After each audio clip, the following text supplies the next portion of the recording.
Hello, Barasat থানা। কি? কোথায়?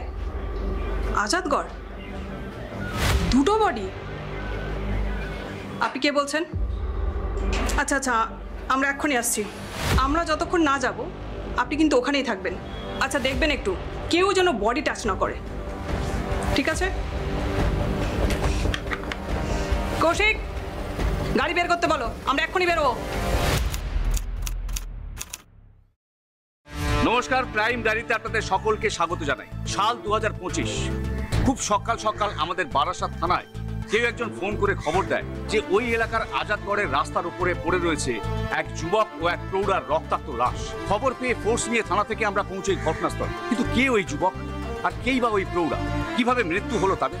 আচ্ছা, এটা কি সাধারণ কোনো মৃত্যু, না কেউ খুন করে রাস্তায় ওদেরকে ফেলে দিয়ে গেছে? অর্থাৎ হত্যা, মৃত্যু না হত্যা? এই সমস্ত প্রশ্নের উত্তর পেতে গেলে ক্রাইম ডায়েরিতে দেখুন আজকের এই রোমহর্ষক পর্ব।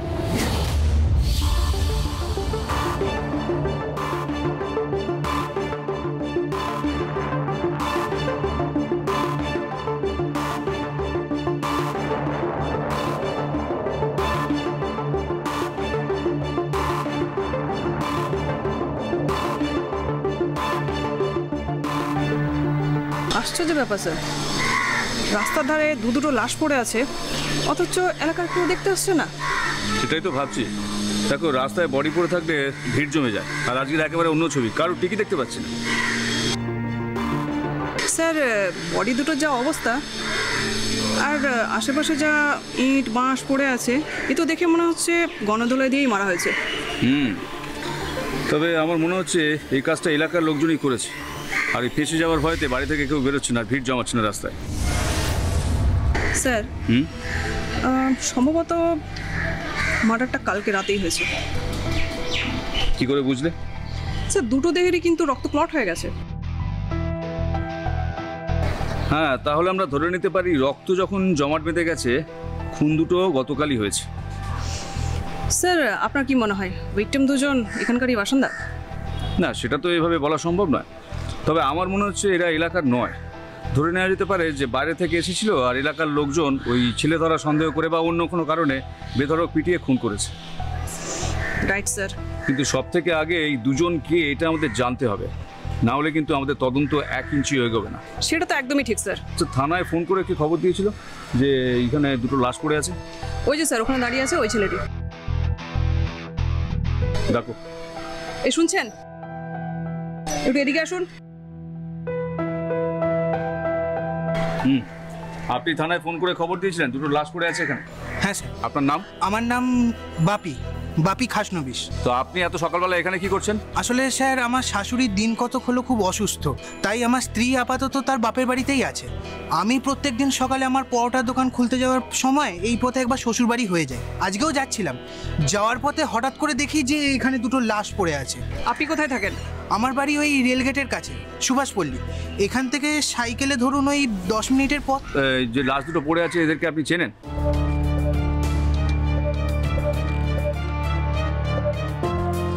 কি হলো? যা জিজ্ঞাসা করছে স্যার বলুন না। নাম মানে? বলুন বলুন, নির্ভয় বলুন। স্যার, ওই ছেলেটিকে আমি চিনি, তবে ওই মহিলাটিকে আমি চিনি না স্যার। ছেলেটাকে চেনেন? কি নাম? ছেলেটার নাম নিতাই। নিতাই? হ্যাঁ স্যার, নিতাই ঘোষ। এই এলাকার গুন্ডা, যাকে বলে একেবারে দাগি আসামি। সে কি? হ্যাঁ ম্যাডাম, এই বারাসাত শহরে এমন একজনও নেই যে ওই নিতাই ঘোষের নাম শোনেনি। বাবা, নিতাই ঘোষের এত সুখ্যাতি ছিল নাকি? হ্যাঁ স্যার, গুন্ডাগিরি, খুন, ছিনতাইবাজি, তোলাবাজি, মেয়েদের ওপর অত্যাচার, এমন একটাও কাজ ছিল না ম্যাডাম যেটা বেঁচে থাকতে ওই নিতাই ঘোষ করেনি। স্যার, ও বেশ কয়েকবার পুলিশের জালেও ধরা পড়ে জেলও খেটেছিল, কিন্তু জানি না প্রত্যেকবার কোন জাদু বলে ও জেল থেকে ছাড়া পেয়ে যেত, আর ছাড়া পেয়ে এলাকায় ফিরে এসে এখানকার মানুষদের উপরে আবার অত্যাচার শুরু করে দিত। তার মানে নিতাই ঘোষ একজন হিস্ট্রি শিটার ছিল? হ্যাঁ ম্যাডাম, যাকে বলে এলাকার ত্রাস ছিল। ওর ভয়ে তো এলাকার লোকেরা থরথর করে কাঁপতো। সে না হয় বুঝলাম, কিন্তু আপনি এতটা শিওর হয়ে কি করে বলছেন যে এই ব্যক্তি নিতাই ঘোষ? স্যার, আমি 100% শিওর যে এটা ওই নিতাই ঘোষেরই লাশ। আচ্ছা, নিতাই কোথায় থাকতো বলো তো? ম্যাডাম, নিতাই সম্ভবত এই এলাকাতেই কোথাও থাকতো। এই পাড়াতেই ওর বাড়ি। এই বাড়িতে কে কে আছে জানেন কিছু? না স্যার, সেটা তো আমি ঠিক জানি না। হ্যাঁ, তবে বছর দুয়েক আগে একবার কানাঘুষো শুনেছিলাম যে নিতাই ঘোষ কাকে যেন একজনকে বিয়ে করেছে। ব্যাস স্যার, আমি আর কিছু জানি না। ঠিক আছে, আপনি এখন ওইখানটাতে দাঁড়ান, আমরা সুরতালের পরে আপনাকে থানায় নিয়ে গিয়ে আপনার বয়ানটা রেকর্ড করবো। আমাকে স্যার দোকান খুলতে যেতে হবে, প্লিজ স্যার আমাকে ছেড়ে দিন না। একদিন দোকান না খুললে মহাভারত অশুদ্ধ হয়ে যাবে না। স্যার যা বলছে তাই করুন। আপনি ওখানে গিয়ে দাঁড়ান, আপনার বয়ান রেকর্ড হয়ে গেলে আমরা আপনাকে ছেড়ে দেবো। ঠিক আছে, যান ওখানে।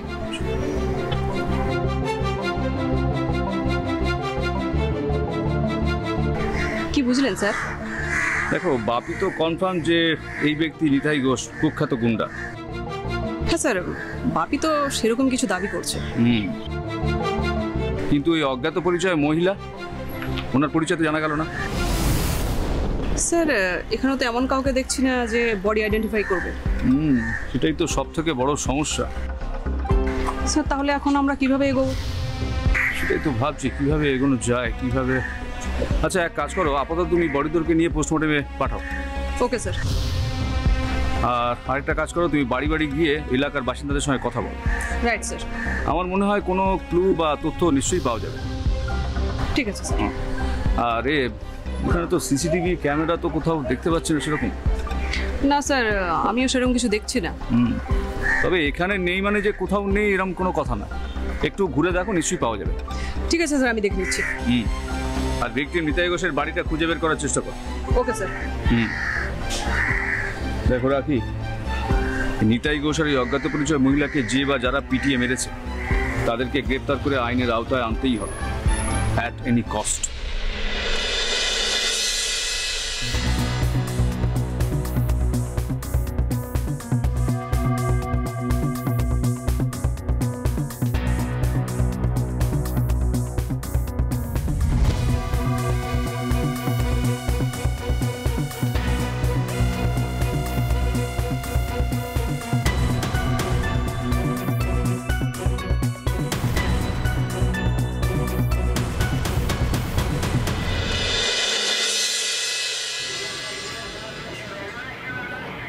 তার মানে এলাকার কেউই মুখ খুলতে রাজি নয়?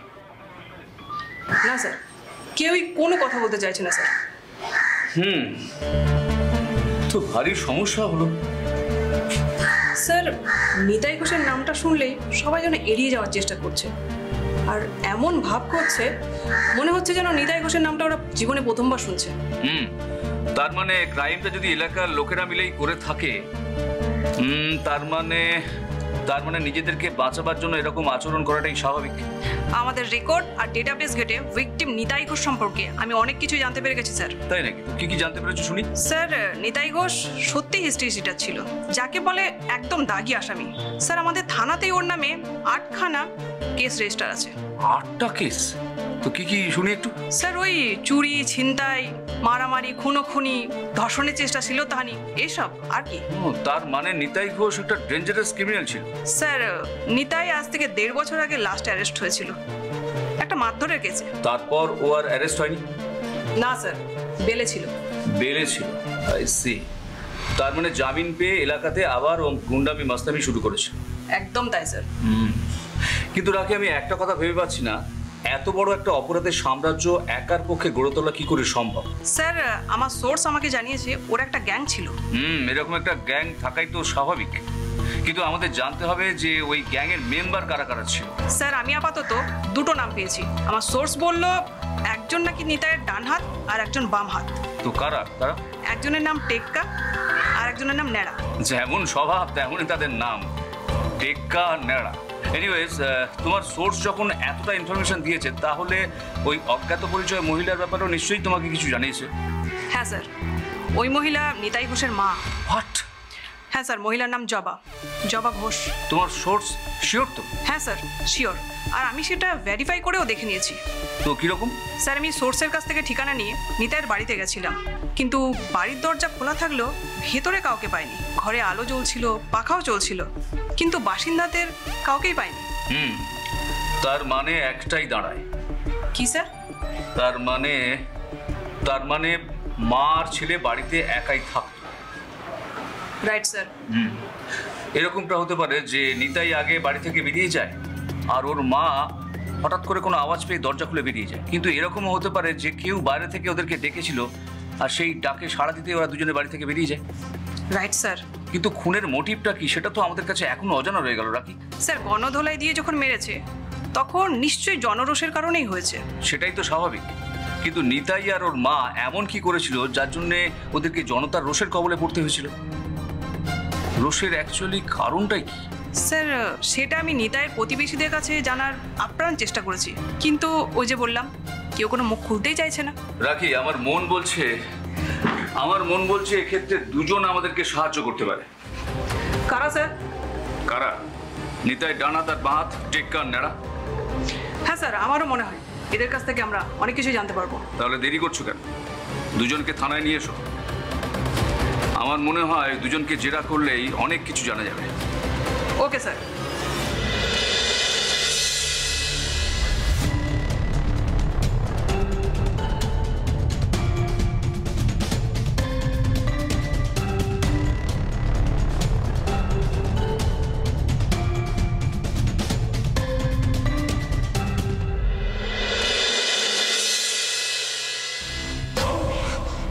টেক্কা নেড়া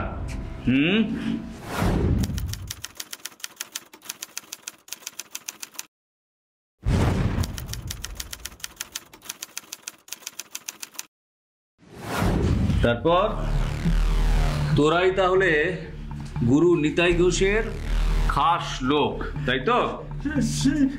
নিতাই ঘোষকে স্যার? দেখ, নিতাই ঘোষকে জানে না,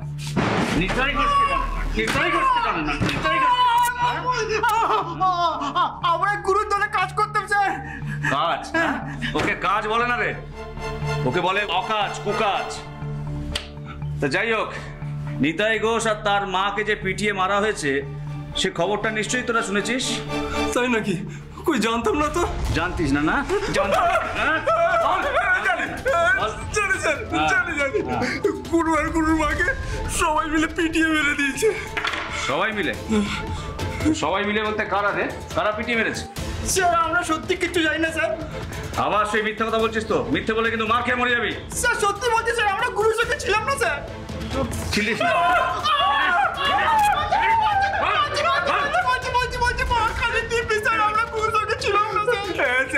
সত্যি বলছি, আমরা দুজনে থাকলে তো গুরু আর গুরুর মাকে ঠিক বাঁচিয়েই নিতাম।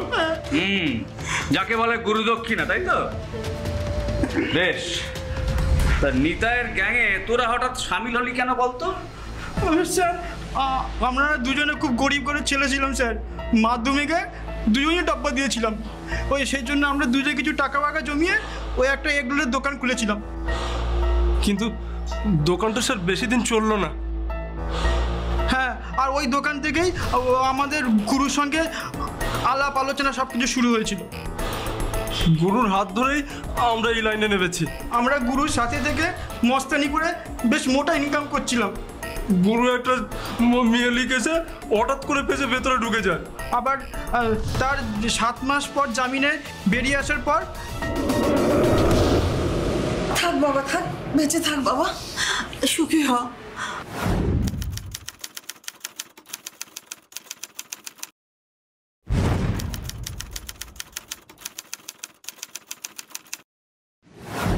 কেমন আছো মা? আমি তো ভালো আছি, কিন্তু বাবা তোর শরীরের কি দশা হয়েছে? কেন, আমার শরীরে আবার কি হলো? ইস, কেমন যেন শুকিয়ে গেছিস বাবা। দূর মা, তুমি না, ওসব তোমার মনে ভুল। তুমি বসো, আমার একদম সব গার্ডেন ফ্রেশ আছে। তুই কি বলিস?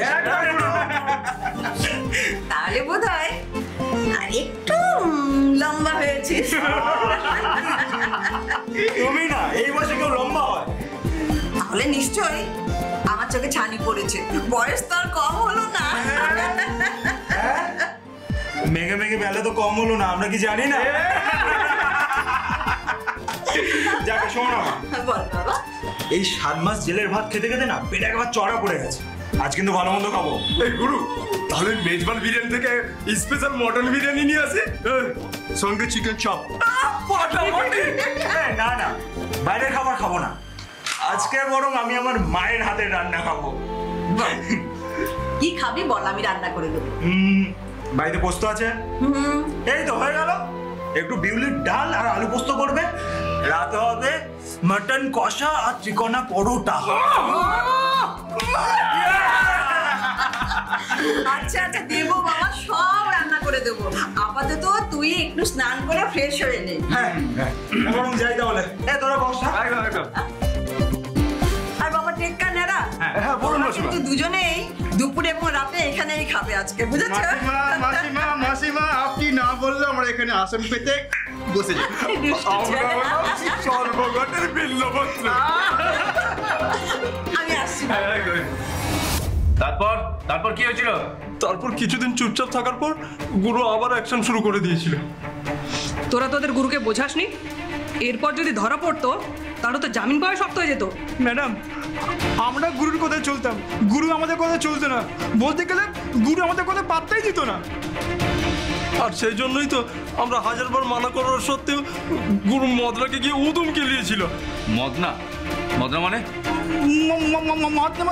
মদন পাল, ওই পুটিবদি বাবা। ফুটি বৌদিটা আবার কে? গুরুর বউ। সেবার জেল থেকে ছাড়া পাওয়ার পর ওই 3.5 মাস লাইন মেরে পুটি বৌদিকে ছোট কালীমায়ের মন্দিরে গিয়ে সিঁদুর পরিয়ে বিয়ে করেছিল। তারপর বিয়ের প্রথম 2 মাস তোরা সুখে ছিল, কিন্তু তারপর কি? তারপর গুরু আর বৌদির মধ্যে ব্যাপক ক্যাচাল শুরু হয়। বৌদি আমাদের গুরুকে ছেড়ে বাপের বাড়ি চলে যায়। তারপর বৌদির বাপ গুরুকে ফোন করে বলে যে কোর্টে গিয়ে নাকি ডিভোর্সের মামলা ঠুকে দেবে। আর তাতে না গুরু হ্যাঁ বউ কোচে গিয়ে বৌদির বাপের বাড়ি চলে যায়। আমরা পালন করেছিলাম, তাও শোনেনি স্যার। তুমি বাংলা ভাষা বোঝো না? তোমাকে তো ফোনেই বলেছি আমার মেয়ে তোমার সঙ্গে ঘর করবে না। বললেই হলো নাকি বিয়েটা ছেলে গেল? সেটা তুমি ভেবে নিয়েছো নিতাই, আর এও ভেবে নিয়েছো যে পুটি হচ্ছে তোমার কেনা দাসীবাদী।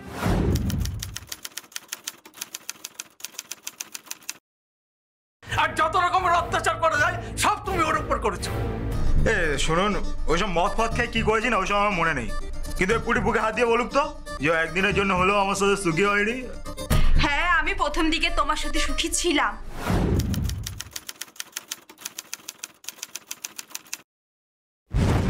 কিন্তু তারপরে তুমি যে বাড়াবাড়িটা শুরু করেছিলে সেটা আমি কেন, পৃথিবীর কোনো মেয়েই মেনে নিতে পারবে না। শোনো পুটি, একসাথে ঘর করতে গেলে ওইসব একটু ঠোকাঠুকি লাগে, এরকম মানিয়ে গুছিয়ে নিতে হয়।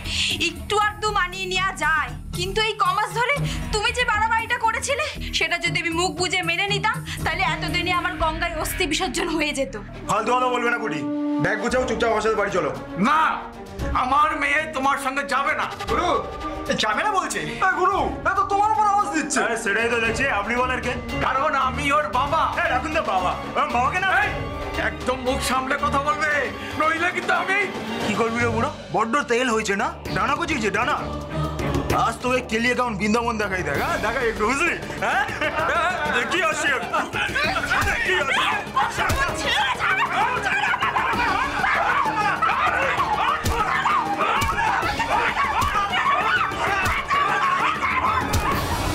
পরদিন সকালে পুটি বৌদির বাবা থানায় গিয়ে গুরুর নামে কেস ঠুকে দেয়, আর তারপর দিন রাত্রে পুলিশ এসে গুরুকে তুলে নিয়ে যায়।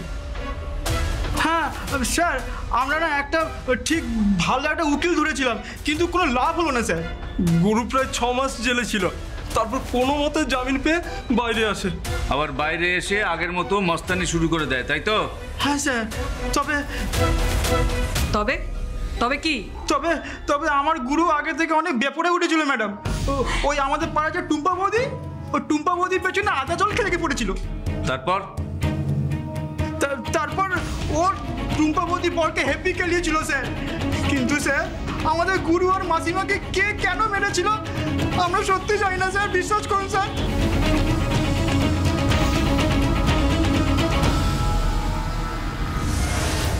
শোনো রাখি, বলুন স্যার। টেক্কা নাড়ার বয়ান রেকর্ড করো ইমিডিয়েটলি। Okay sir. আর ওদের কাছ থেকে ঠিকানা নিয়ে নিতাইয়ের বউ উটির কাছে যাও। যাবো স্যার। আর ওই যে টুম্পা কি নাম বলছে ওই মহিলার বাড়িতে অবশ্যই যাও। Okay sir. দেখো আমার মন বলছে যে ওই টুম্পা আর পুটির কাছ থেকে আমরা ঠিক প্রয়োজনীয় লিড পেয়ে যাবই। ভিকটিম নিতাই ঘোষের 2 সাকরের টেক্কা আর ন্যাড়াকে জেরা করে আমরা জানতে পারি পুঁটি নামক এক মহিলাকে ভালোবেসে নিতাই বিয়ে করলেও তারা খুব বেশি দিন সংসার করতে পারেনি। এদিকে পুঁটির বাবা মদন পালকে মারধর করায় নিতাইকে প্রায় 6 মাস জেলে থাকতে হয়। জেল থেকে জামিন পেয়ে বেরিয়ে নিতাই আরো বেপরোয়া হয়ে ওঠে। কিন্তু প্রশ্ন হচ্ছে নিতাই কেন এরকম করছিল, আর পুঁটি আর টুম্পার সঙ্গে ঠিক কি কি ঘটেছিল সেসব জানতে আমাদের তদন্তকারী অফিসার পৌঁছে যায় টুম্পা আর পুঁটির বাড়িতে। হ্যাঁ দিদিমণি, খবরটা আমরা আগেই পেয়েছি, কিন্তু একটু অবাক হইনি। কেন অবাক হননি কেন? কারণ মানুষ অন্যায় করলে তার ফল একদিন না একদিন হাতে নাতে ঠিক পেয়েই যায়। নিতাই আর ওর মার ক্ষেত্রে ঠিক সেটাই হয়েছে। সে তো বুঝলাম, কিন্তু আপনার মেয়ে হঠাৎ বিয়ে ভেঙে আপনার কাছে ফিরে এসেছিল কেন? দিদিমণি, আমি যদি আগেই জানতে পারতাম যে আমার মেয়ে নিতাই গুন্ডাকে বিয়ে করবে বলে ঠিক করেছে, তাহলে আমি জীবন দিয়ে দিতাম, কিন্তু কিছুতেই এই বিয়ে আমি হতে দিতাম না। তার মানে আপনার মেয়ে আপনাকে সম্পূর্ণ অন্ধকারে রেখে নিতাইকে বিয়ে করেছিল? আমি কিছুই জানতাম না। হঠাৎ দেখি একদিন আমার মেয়ে গলায় রজনীগন্ধার মালা আর স্মৃতিবর্তী সিঁদুর নিয়ে নিতাইকে নিয়ে এসে হাজির।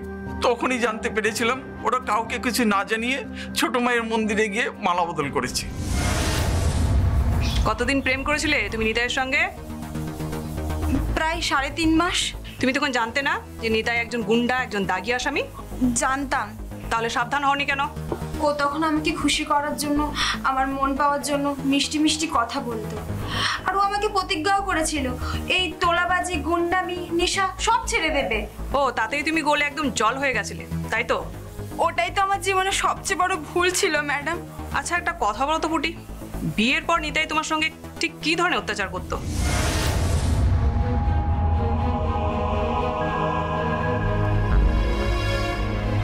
পুটি, যা জিজ্ঞাসা করছি উত্তর দাও, এখন তো আর ভয় পাওয়ার কোনো কারণ নেই। আসলে আসলে বিয়ের পর রোজ রাতেই নিতাই। কিরে পুঁটি মাছের বাচ্চা, তুমি আজকে আবার মদ গিলে এসেছো? তা সে তো নিজের চোখেই দেখতে পাচ্ছ নাকি? চোখে নেওয়া হয়ে অন্ধ হয়ে গেছে? শোনো, শান্ত হয়ে বিছানায় বসো। মা ভাত চাপিয়েছে, হয়ে গেলে থালা সাজিয়ে দিচ্ছি, খেয়ে ঘুমিয়ে পড়ো। কতটা মাল বাকি আছে বলতো? ভোর অব্দি একটু মস্তি করবো না? আচ্ছা তুই একটা কাজ কর না, ফ্রিজে মাংস আছে না, কয়েক পিস বের করে ভালো করে মশলা মাখিয়ে একটু ভেজে আন। যা। আমি পারবো না। কেন পারবি না? কেন? তুমি মদ খাবে আর আমি তোমার চাটের যোগান দেবো? হ্যাঁ দিদি, দিতে হবে, এটা তো কর্তব্য রে। নিকুচি করেছো আমার কর্তব্যে। তবে রে শালি, আমার টাকায় খাবি, আমার টাকায় বলবি, আমার মুখের উপর কথা বলবি, এত বড় স্পর্ধা তোর? তুমি আমার গায়ে হাত তুলছো? হ্যাঁ তুলছি। তোর মতো মেয়েকে কিভাবে সাহায্য করতে হয় না সেটা আমার খুব ভালো হয় জানা আছে, বুঝলি? হ্যাঁ, আগে বাইরে গুন্ডামি করতে, এখন ঘরে এসে বয়ে আবার গুন্ডামি করছো। ছোট লোক, তোর এত বড় সাহস, তুই আমাকে এই বলে বলছিস? এত বড় সাহস তোর?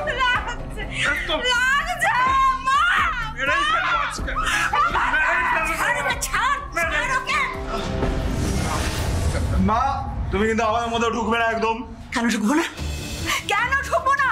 তুই দিনের পর দিন বউটাকে পেটাবি আর আমি চুপ করে চোখে ঠুলি পরে বসে থাকবো? তুমি কিন্তু ওকে আশকারা দিও না মা। চুপ, একদম চুপ। আর কোনো দিন যদি দেখি তুই পুটির গায়ে হাত তুলেছিস না, তাহলে কিন্তু তাহলে তুই আমার মরা মুখ দেখবি। মা,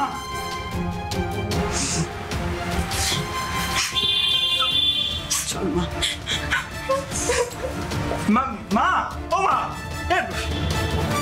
আমার বর পাষণ্ড হলেও আমার শাশুড়ি মাটা ভালো ছিলেন, কিন্তু ওনাকে ভরসা করে আমি আর ওই বাড়িতে থাকতে পারিনি। তাই পরের দিন সকালেই ব্যাগ গুছিয়ে বাবার কাছে পালিয়ে আসি। আর সেদিনই নিতাই ওর 2টো চামচাকে সঙ্গে করে নিয়ে এসে, আমার মেয়ে তোমার সঙ্গে যাবে না। গুরু, যাবে না বলছে? গুরু, এ তো তোমার উপর আওয়াজ দিচ্ছে। আরে সেটাই তো দেখছি, আপনি বলেন কে? কারণ আমি ওর বাবা। রাখুন তো বাবা, বাবাকে না। একদম মুখ সামলে কথা বলবে, নইলে কিন্তু আমি। কি করবি রে বুড়ো? বড্ড তেল হয়েছে না? ডানা কুচিয়েছে, ডানা। আজ তোকে কেলিয়ে কেমন বৃন্দাবন দেখাই দেখ, হ্যাঁ দেখাই একটু বুঝলি, হ্যাঁ দেখি আসি দেখি আসি।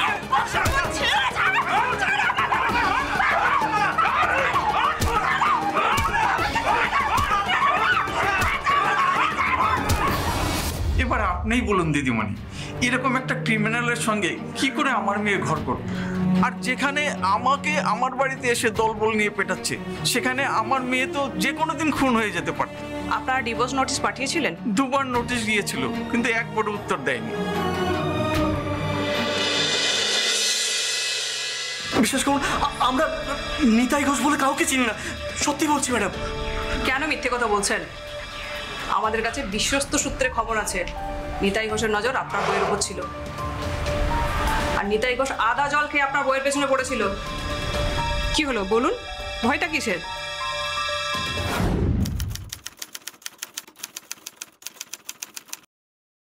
যার উৎপাতে আপনাদের দুজনের জীবন অতিষ্ঠ হয়ে গেছিল সে তো আর পৃথিবীতে নেই, তাহলে কেন আপনারা এখন এতটা আতঙ্কিত হয়ে আছেন? আসলে ম্যাডাম, ওই শয়তানটা দুনিয়া থেকে চলে গেলেও ওর চেলা চামুন্ডাগুলো এখনো দিব্যি ঘুরে বেড়াচ্ছে।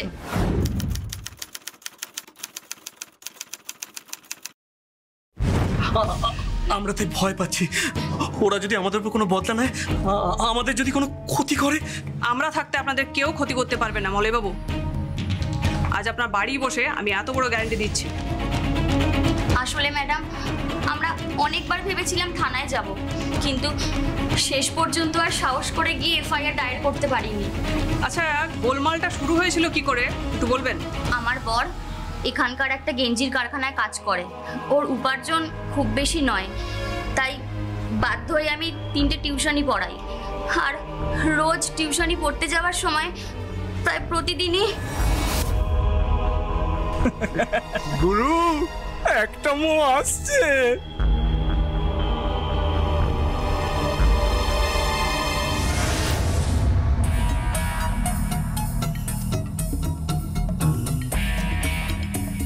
ওए चमक छल्ला, ओए मेरी रानी,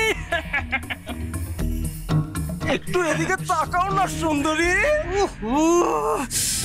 একদম পুরো চাবুক ফিগার, শাপাক।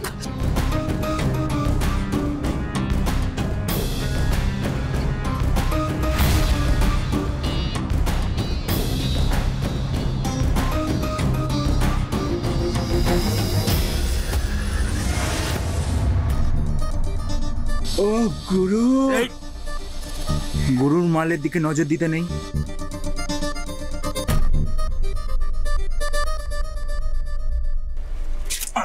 কে কে? আমি তোমার আশিক গো জানেমান, ওটা চুম্বু নিতে এসেছি। ছাড়ো বলছি। শোনো না শোনো না শোনো, যাবে না আমার থেকে? বিছানা কিন্তু একদম রেডি আছে সুন্দরী, যাবে? চল চল চল চল। বাঁচাও! কি হলো রুম্পা? বাঁচাও! আরে কি হলো?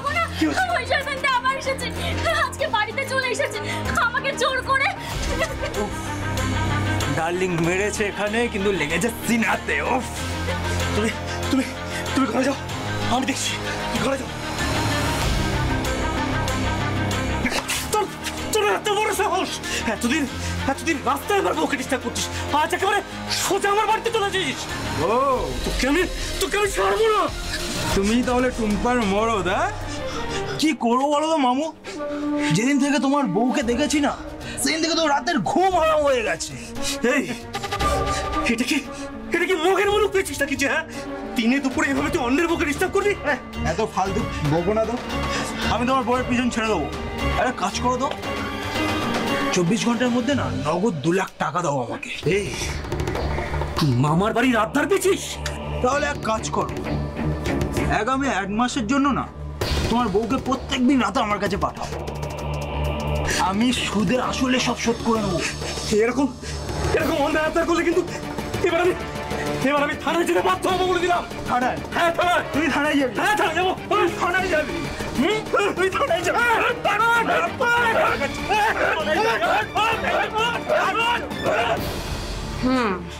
তার মানে নিতাই বড্ড বার বেড়েছিল।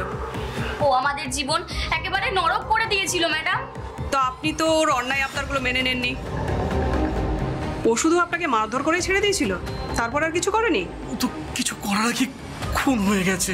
আচ্ছা, নিতাইকে আর ওর মাকে গণধোলাই দিয়ে মারা হয়েছিল, তো এতে কে বা কারা ইনভলভ ছিল একটু বলতে পারবেন?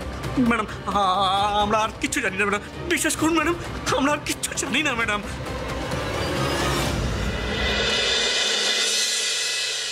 তার মানে নিতাই আর ওর মা খুন হয়ে যাওয়ার পরেও টুম্পা আর ওর বর মলয় যথেষ্ট ট্রমার মধ্যে আছে।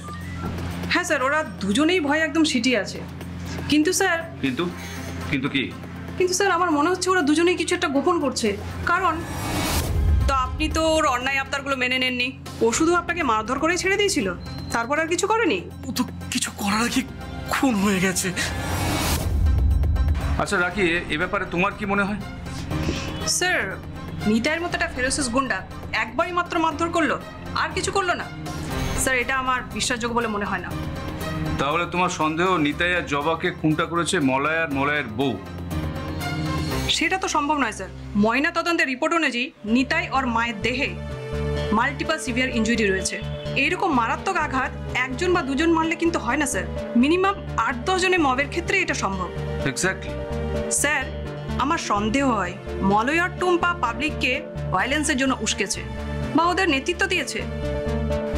হতেও পারে, আবার নাও হতে পারে। বাই দ্য ওয়ে, কোনো সিসিটিভি ফুটেজ এখনো পাওয়া গেল না? স্যার, বডি দুটো যেখানে পড়েছিল তার থেকে 20 ফুট দূরেই একটা বড় বাড়ি আছে। ওই বাড়ির সদর দরজার ওপরে একটা সিসিটিভি ক্যামেরাও আছে। স্যার, আমি আজ দুপুরে গিয়ে বাড়ির মালিকের সঙ্গে কথা বলে ফুটেজগুলো নিয়ে এসেছি। বাহ, ভেরি গুড জব। স্যার, ফুটেজগুলো এখন আমাদের টেকনিক্যাল টিম অ্যানালিসিস করছে। স্যার, আমার বিশ্বাস যে সেদিন ওই এলাকায় যা যা ঘটেছিল সব ওখানে রেকর্ড হয়েছে। ফাইন। বারাসাতে ত্রাস নিতাই ঘোষ এবং তার মা জবা দেবীর খুনের তদন্তে নেমে আমরা বেশ কয়েকজনকে জেরা করেও খুনের মোটিভটা ঠিক কি এবং কারা কারা এই জোড়া খুনে জড়িত সেটা একেবারেই বুঝে উঠতে পারছিলাম। ঠিক সেই সময় আমাদের তদন্তকারী অফিসারের হাতে আসে ওই এলাকারই একটি বাড়ির সিসিটিভি ফুটেজ, যা দেখে আমরা একেবারে চমকে যাই। আর তারপরেই আমাদের কাছে পরিষ্কার হয়ে যায় কারা কারা এই জোড়া খুনে জড়িত। তারপর কি হয়েছিল চলুন দেখি।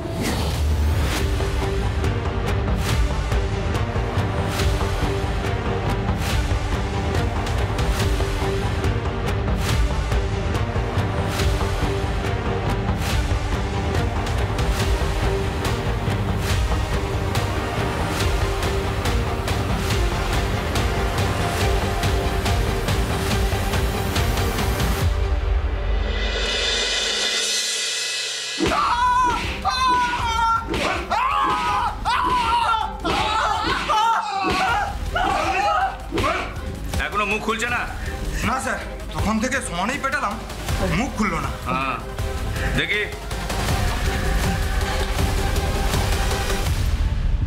এবার বলতো, নিতাই আর নিতাইয়ের মাকে মেরেছিস কেন? আমি কিছু জানি না স্যার, সত্যি বলছি স্যার, আমি কিছু জানি না স্যার, কিছু জানি না। স্যার, কিছু জানি না। যে দলটা নিতাই আর নিতাইয়ের মাকে মেরেছে সেই দলের প্রথম সারিতে ছিলি তোরা 3 জন।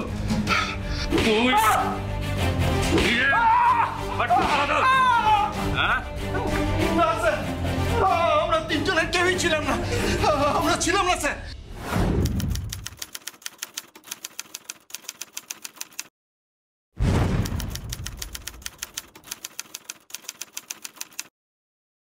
হ্যাঁ স্যার, এরা ঠিক বলছে, ওই দিনকে আমরা ওখানে ছিলাম না। আবার মিথ্যে কথা? আবার মিথ্যে কথা? এই রুল দেখছিস তো? এই রুলের ওপরে না 3 জনকে বসাবো। শোন, সিসিটিভি ফুটেজে আমরা সবকিছু জানতে পেরেছি, দেখতে পেরেছি। ঘটনার দিন বিকেল 4:30 নাগাদ তোরা 3 জন ওই দলটার সঙ্গে নিতাই নিতের মাকে তাড়া করেছিলিস। কি হলো স্যার? দেখছি এরকম এরা মুখ খুলবে না। খুলবে না?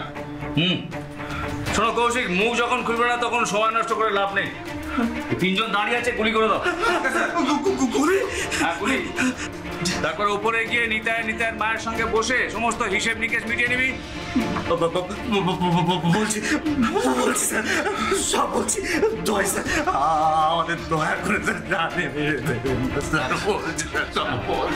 জানের ভয় আছে? বল বল বল। বল কি কি করেছিস বল।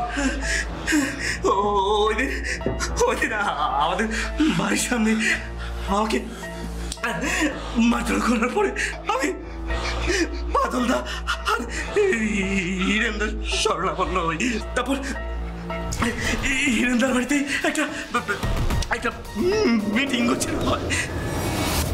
না না, অনেক হয়েছে, আর নয়। দিনের পর দিন এসব চলতে পারে না। একদম ঠিক। ওরা আজকে মলয়ের বইয়ের দিকে কাল হাত বাড়িয়েছে।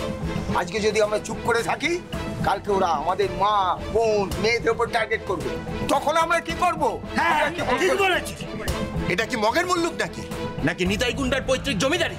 কেঁচোর মতো গুটিয়ে বেঁচে থাকার চেয়ে বুক চিতিয়ে প্রতিবাদ করে মরে যাওয়া অনেক দূরে ভালো। একদম ঠিক বলেছিস বাদল। আর নয়, চল আজকেই আমরা সবাই মিলে ওই শয়তানটার বাড়ি যাই। কিন্তু হিরেন্দা, ওর বাড়িতে কি হবে? বাড়িতে ওর বিধবা মা আছে, আমরা সবাই মিলে ওর মাকে গিয়ে বলবো। হ্যাঁ আজকেই বলবো। চলো শুনুন বৌদি, এ পাড়ায় আর এসব চলবে না। হ্যাঁ, এই পাড়ায় সব চলবে না। এটা রেড লাইট এরিয়া না, এটা ভদ্রলোকের পাড়া, বুঝেছেন মাসিমা? শুনুন বৌদি, আজ আপনার ছেলে মলয়ের বউয়ের সাথে অসভ্যতামি করেছে, কালকে আমার মেয়ের হাত ধরবে, পরশুদিন বাদলের বোনকে নিয়ে টানাটানি করবে। আচ্ছা আপনিই বলুন, এসব কি মেনে নেওয়া যায়? শুনুন দাদারা, আমার ছেলে মাঝে মধ্যে একটু আধটু দুষ্টুমি করে ঠিকই। কেউ যদি কাঙালকে শাকের ক্ষেত দেখায়, তো সে তো শাক তুলতে খেতে ঢুকবেই। আচ্ছা তাতে কাঙালের দোষটা কোথায় বলো তো? আপনি কি বলতে চাইছেন মাসিমা? একটু পরিষ্কার করে বলুন তো। ওই মলয়ের বইয়ের না চরিত্রের দোষ আছে। তা নাহলে পাড়ায় এত মেয়ে বউ থাকতে আমার ছেলে ওর পাল্লায় পড়লো কেন? বলুন আপনারা, বলুন আপনারা সবাই বলুন। মুখ সামনে কথা বলবেন মাসিমা, বলে দিলাম। মুখ সামনে কথা বলছি বলে তো এই কথাগুলো বললাম। তা নাহলে কি বলতাম জানেন? এই যে মলয়, তোমার তো রোজগার পাতি বিশেষ নেই, তাই তুমি ভদ্রলোকদের পাড়ায় এসে ভদ্রলোকের মুখোশ পরে বউকে দিয়ে না ব্যবসা করাচ্ছ। ছি ছি ছি ছি ছি ছি ছি মাসিমা, আপনার কি নিম্ন মানসিকতা? শুনুন মাসিমা, নিজের ছেলেকে বাঁচানোর জন্য একটা নিরীহ মেয়ের তার চরিত্রের দোষ দিয়ে তাকে কাঠগড়ায় তুলবেন না। আজকে ভদ্রভাবে আপনার বাড়িতে এসে বলে গেলাম, এরপর যদি একটু বেচাল দেখি না, জনরোষ তৈরি হবে, এটা মাথায় রাখবেন। ভাই চলো সব তোমরা, চলো দাদা। তারপর কি হয়েছিল? তার ঠিক 3 দিন পরে হোলি ছিল। ওই দিন বিকেলের মুখে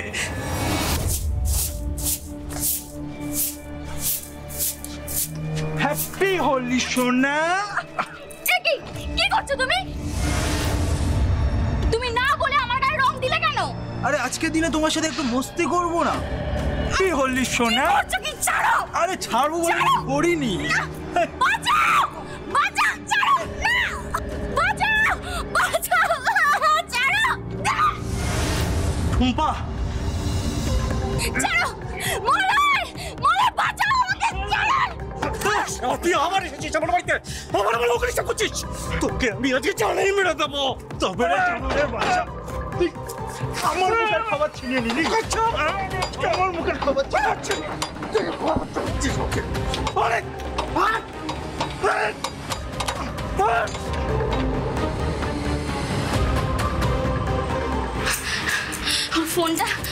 ফোনটা কোথায়? হ্যাঁ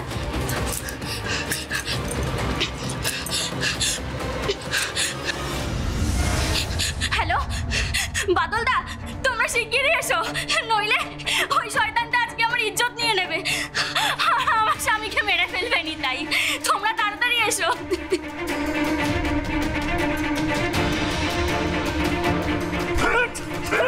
এই শয়তান, ছাড় আমার স্বামীকে, ছাড়।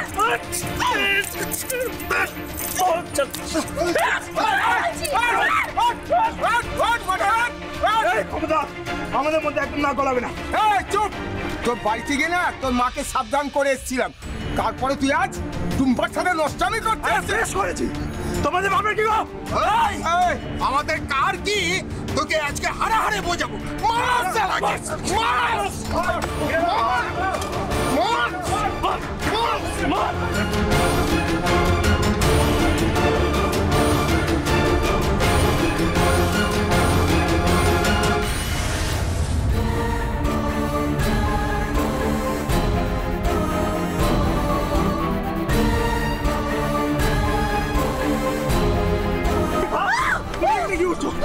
খবর দিল তোকে নাকি সবাই মারছে। এখান থেকে চলো, এখান থেকে চলো, এখান থেকে এখন চলো।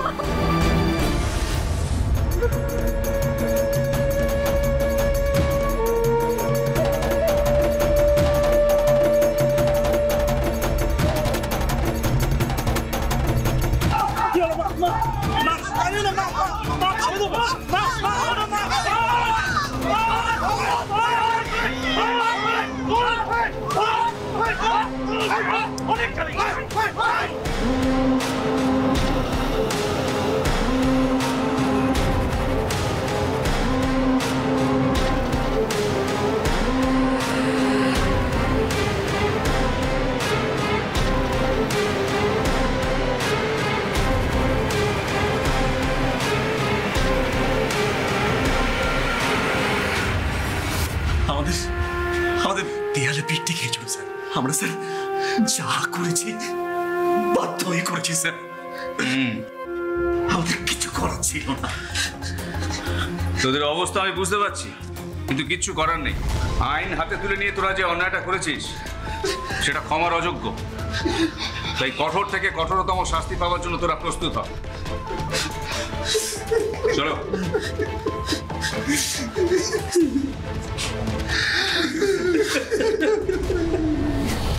হ্যাঁ, নিতাই যেটা করেছে সেটা যেমন গর্হিত অপরাধ, তেমনি তাকে শাস্তি দিতে গিয়ে আইন নিজের হাতে তুলে নিয়ে এলাকার কিছু মানুষ যেটা করেছে সেটাও মারাত্মক বড় অপরাধ। কারণ কোনো সভ্য দেশে মব লিঞ্চিং বা গণধোলাই কোনোভাবেই গ্রহণযোগ্য নয়। তাই মলয়, হিরেন, বাদল সহ বাকিরা কঠোর থেকে কঠোরতম শাস্তি পাবে।